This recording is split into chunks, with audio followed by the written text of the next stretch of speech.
I got my octopus shirt on, and I'm ready to tell you some cool stuff about them, so stay tuned. Did you know that octopus have 3 hearts? They really are weird and fascinating. Alright, so to get us started, I want to share with you my favorite description of octopus probably ever. It's from John Hoover's Guide to Marine Invertebrates, and it goes a little something like this. The sci-fi octopus is a bag-like animal equipped with 8 sucker-lined arms and a beak like a parrot. It can ooze through cracks a fraction of an inch wide, and if attacked, eject a blob of ink as a smokescreen, change color, and jet away. To top it off, the octopus is intelligent. Its memory and problem-solving abilities approach those of some birds and even mammals. So when we talk about octopus, we're talking about some pretty cool, intelligent creatures. Just like the octopus, this week's craft is actually one of my favorites. So head right here to find out how you can make your own homemade slime. Maybe octopus are not as slimy, but it is a super cool craft, and I wanted to share with you, so head over there now. Our $10 word of the day for octopus is actually biodiversity. Biodiversity at its simplest is the range of life in an ecosystem. And octopus are actually one of the coolest, most biodiverse animals in the ocean. But I'm going to tell you a little bit about them here in Hawaii, and then a little bit more about them in the open ocean. So when we talk about biodiversity of octopus, we should first take a look at where they live, right? So octopus are adapted to all different types of locations. You can find them in very shallow tide pools here in Hawaii, right? But you can also find them in deep abyssal seas, or even little baby octopus out floating in the black water, also known as the pelagic zone. And actually, our local marine pelagic scientist, Sarah, is going to tell you a little bit about that now. So let's listen to what she has to say. You guys may have seen Tipsy from recent videos. She did not eat any turtle eggs, so don't worry about that. She was safe, just an example.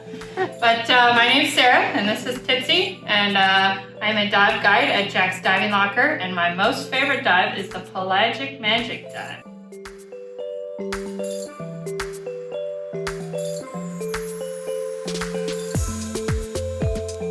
And the Pelagic Magic Dive is super cool because I get to see baby octopus. So when baby octopus hatch out of their little tiny eggs, they disperse into the open ocean. And that's when I get to see them in their little baby forms. There's all different types of octopus that we see. We see ones with long arms. We see ones with short arms, like little baby day octopus. And we even see really special, super rare octopus called the paper nautilus. And that's really awesome. I was fortunate to get to see those 2 together at the same time. And so we get to see really cool things out in Pelagic Magic because we get to see baby octopus. And here's a little example. This is my husband's photograph of a seahorse in the open ocean with a baby octopus. And the cool thing about baby octopus is that they've adapted to be out in this open ocean with no reef, no land on them, so they have to cling to other things. So sometimes they can cling to your mask, they can cling to your BC, they can even cling to the top of a seahorse head. The seahorse was not very happy that that happened, no. So they can cling to those things while those things are swimming around in the open ocean, and therefore they can get free rides to get back to the reef so they can become adults. That's pretty cool, right? Because they can stick on little things, they can stick on all types of things in the open ocean. So occasionally when you clean up a big net that you find offshore, or if you find some plastic floating out there in the water, when you pick that plastic up, of course, take it out of the ocean, right? You don't want to leave plastic in the ocean. It's not supposed to be there. So when you take it out, make sure and look over it really carefully. Sometimes you can find little tiny baby octopuses in little plastic bottles, hiding inside, or just crawling around on top of it. It's really cool. And another really important thing about octopus is that they only mate one time. So they only have one chance in their lives to make babies. And so if we take octopus, if we take too many of them from the reefs, then we actually wind up taking them before they have a chance to make little baby octopus.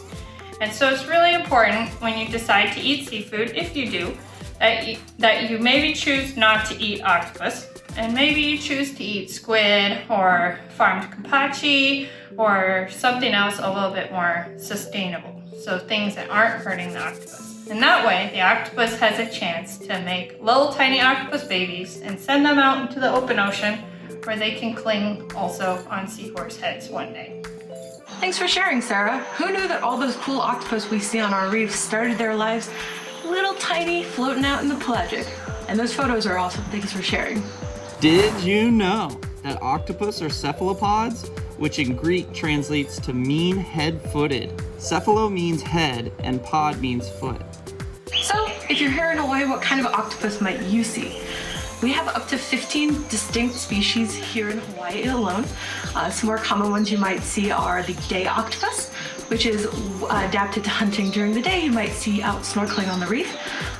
Unlike his cousin, the night octopus, right, also known as the ornate octopus, it is specialized to hunt and obviously do most of its business during the nighttime. So you'd be really lucky to see one of those. Lastly, while you're out doing a pelagic dive, you might see, like Sarah mentioned, you might see some larval octopus, very, very small, or pelagic octopus. Did you know that paper nautilus are not an actual nautilus? They are a pelagic octopus. The females can make a shell out of mucus from specialized tentacles and use their shell to help them float and hold their eggs. The biodiversity of octopus just here in Hawaii is pretty staggering. But did you know that biodiversity of octopus in the world, there are up to 300 categorized species? Those guys really know how to get around. So if you want to head out and try and see one of these guys yourself, you can actually go tide pooling here in Hawaii, but make sure to do it safely.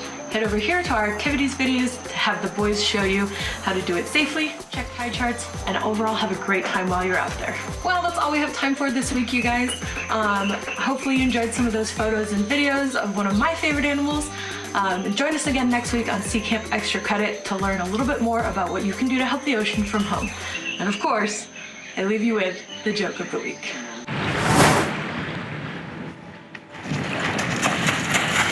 How do you make an octopus laugh? Tentacles!